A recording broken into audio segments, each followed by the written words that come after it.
在北北基已经决定要放假了。是，当然反反复复的结果，铁定明天一定会被再骂一次，而且骂的不只有一天，因为你很明显的背离了刚刚呢，就说呢，前内政部长就李鸿源李部长讲的，其实台湾目前，因为台湾就是个天灾的铁印，对台风的监测已经其实非常有经验了，那个判断雨量风势不会差多少。再来，所有放假的标准都在那里。如果真的有 SOP， 如果你照着 SOP 做，如果你不急着在8点钟宣布，你10点钟或者隔一天的4点钟、5点钟都不会犯什么错。明天其实是不需要放假的。好，所以其实当然现在风雨最强的还是在宜兰啊、北北基的地方。然后午夜过后呢，这边风雨越来越弱之后呢，中部地区也不能掉以轻心。我们看到呢，其实有这个朋友呢就带着小孩子去逛百货公司，哇，门前吹一跤啊，真是很辛苦。我们来看看画面。好的，透过画面上我们可以看到，这是位在台中百货公司的大门口哦。那么一阵强风吹来呢，有一位家长牵着孩子是完全抵挡不住风势哦，被风吹得往外冲哦，刹不住脚步。那么家长跟孩子2个人呢，最后是都跌坐在地上哦。有好心的3位路人呢，赶紧冲上前帮忙呢，就怕2个人呢继续被风吹着走哦。我们再来看一次现场的画面。那么当时呢，家长跟孩子2个人呢，是从百货公司门口呢被风吹出来哦，现场呢还伴随着尖叫声。虽然中部呢现在雨势间歇，但风势却越来越大哦。原本呢在逛百货公司的顾客呢，现在想回家呢，却很难回得了家哦。行人走在路上呢，都不敌强风的吹袭，全都东倒西歪哦，行走呢相当的困难。以上是现场最新的情形，我们将时间交还给棚内主播。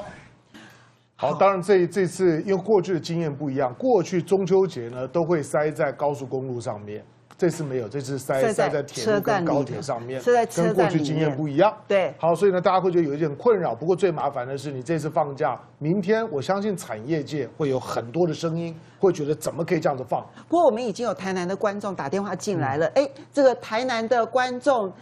我们现在接听您的电话，我们接听台南的高小姐，是不是？高小姐，台南高小姐，台南张小姐，张姐，请说。好，台南张小姐，请说。听得到吗？张小姐，听得到吗？我们请工作人员再跟张小姐确定一下，然后我们再来好，因为现在台南好来，张姐听得到吗？喂，有，我有听到。是，您请说。嘿嘿，因为我现在在我们家那个阳台这边哈，那个风大雨大哈，我不知道你们这样有没有录进去啊？那个声音很大声，有没有 ？OK， 你现在在台南对不对？有听到吗？因为这边是台南。请你把电视声音关小声一点，就会更清楚。很清楚，没问题。好，请说。嘿嘿，没有，我是说哈，因为它这个是强台，又不是说中台嘛。那你是说那个台风明天8点才出海？问题是8点以前，小朋友跟我们都要上班的人都已经在公司或者在学校了嘛，对不对？那是1个小时，甚至于说6点半就要出门去上班上学的人，你想想看，这1个小时多有多么危险？万一出了什么事情，谁负责？对。你这个强台应该是说全台湾省都应该停班停课，为什么切到嘉义、台南、高雄、屏东完全就全部都要上课嘞？全部都要上班，对不对？这是生命安全问题嘛，对不对？你只考虑到说气象什么没有达那个标准，问题是你只是依法而已嘛？那你有没有考虑到我们这些人的生命安全？对，好，这个我请教一下。这个问题就是刚刚凤金问的问题。李部长，这就是我觉得最尴尬的地方。就算说它风雨在下午的时候会减弱，可是拜托我上班的时间刚好就是7、8点的时间呐，那个时候对台南、高雄、屏东，我到现在也是不能理解，因为明天风雨比较强的是台南、高雄、屏东，为什么台南、高雄、屏东明天反而要上班上课嘞？当然。停班停课，它有一定的标准嘛，但是最后的决定权是在地方首长。可是他一定要考虑，比如说，假设我的风雨是7、8点的时候，我还够强的时候，所以那就是你地方首长你要掌握到明天清晨的雨量、风势，你决定要不要上班上课嘛？那你可以在今天晚上决定，你还是说你要是没有太大的把握，你也可以在明天清晨决定。对。但是他今天已经决定说明天要上班上课，那我就相信。他一定有一个很强的专业团队，给他足够的专业知识，所以我相信他做这样的决定是有他的专业。可是万一明天小孩子冒风雨去的话，他就要承担很大的风险。那就是今天一个首长的这就是你要担当的。因为9点10点就算无风无雨，可是7、8点有风有雨的时候，以我做妈妈来讲，我就不愿意了哈。对啊，所以首长他一定要掌握到明天清晨的状况，再根据标准作业程序，再根据你的政治智慧做出你的判断。不过我们每一次台风，就算路径很接近，也是会有不同的问题。我们来看哦，其实就在8月8号，上次是父亲节，这一次呢是中秋节。中秋节啊，上次的苏迪勒台风，其实你看这2个台风的路径，你会发现几乎是一模一样的，都是穿心台，然后呢都是在关岛附近发展了之后呢，一路的朝西北西前进之后呢，然后穿心。那么中心的最大风速，苏迪勒是48公尺，其实这一次更强，51公尺。不过苏迪勒的暴风半径有300公里，这一次呢是200公里。登陆的地方，苏迪勒稍微南一点，花莲，那么这一次稍微北边一点。可是我们看到这个鱼江津，其实你每一年都会有一个私房的台风笔记，然后去记录，就更可以判断出来它的整个走势的状况，是不是？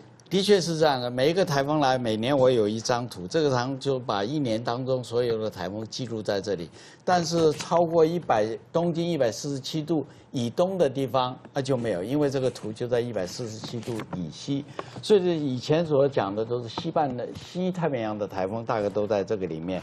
这个台风密密麻麻的，也就是说，所有经过的147度以东以西的地方的台风都在这个里面，但是包括没有进入的话，我都记录在这里。一共有现在是21个台风。今年，那这个红色部分就是上次8月8号侵袭台湾的苏迪勒台风，这条线呢就是现在正在侵袭台湾的台风。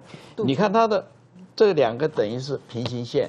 登陆的地点，因为这个地方红色的苏迪勒台风登陆地点是比较偏南，就在秀林乡，花莲的秀林乡。这个因为它比较偏北，所以也偏北了一点。它在今天的南澳地区登陆，这里都出现比较大的强风。像今天这个强烈台风，平均风力是在39.5，阵风到了68。也就是每秒68，我就是阵风246，这个阵风是超过17级，但是它的平均风力是48，没有达到51，就是还没有达到那个强烈台风的标准。它的走向也一样，当这个红色台风登陆以后，它是向南走；现在这个台风登陆以后也向南走，目前的位置在这个地方。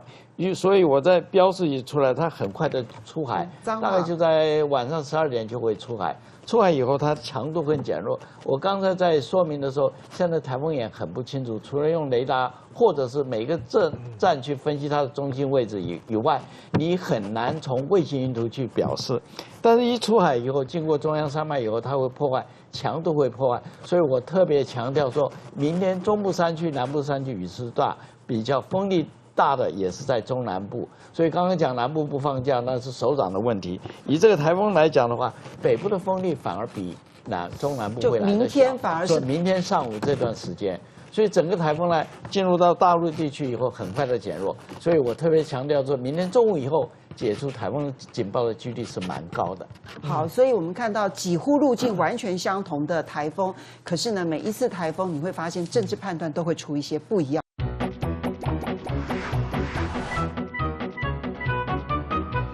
好，虽然这个时间最大的风雨可能已经过了，但是这个时候风雨仍然很大，而且状况还是很多。那台铁呢，其实有几个电联车，它其实在行驶当中，可是呢，现在完全都已经断线，然后卡在中间。那有一些民众是困在电车中间的，我们陆陆续续接到了讯息，所以我们也立刻反映到了交通部，然后希望呢，他们很快的能够抢修。有最新的讯息的话呢，那么中视以及中天新闻都会给大家最新的讯息，希望能够很快的解决这个问题。好，不过你会发现说，每一次的台风我们要学习一次的教训吗？这一次从一开始说台风往日本走，然后到后来一直往南移，往南移，往南移，往南移。坦白说，民众可能一开始就存了一些，它就是不会影响台湾的心情准备，所以一切都没有准备好。然后呢，放假也是放得哩哩啦啦的。当然这次没有喝泥巴水了，之前。本来就不应该喝泥巴水。如果按照政治的 SOP 的话，你要做政治判断之前，你下面应该是很扎实的专业的判断。可是泥巴水的 SOP 固然这次做对了，可是放假的 SOP 又乱啦。对，放假 SOP 为什么乱？我也不能理解为什么明天于将军讲的那么清楚，这是专业嘛？明天北台湾不严重，南台湾、中南台湾比较严重，就是该放假的，为什么中南部没有放？高雄不放假呢？他们的判断是什么？也许因为明天一整天可能风雨都不大，可是早上上班的那段时间，上学上班那段时间是有风雨的，因为早上上下班，我觉得最要关注就是6、7点的风雨。所以我现在真的很希望明天台风走快一点，不要让爸爸妈妈送小朋友上学的时候，然后有风雨，我觉得真的太危险。中南部了。可是台北市，如果明天真的就是我们所预知有专业。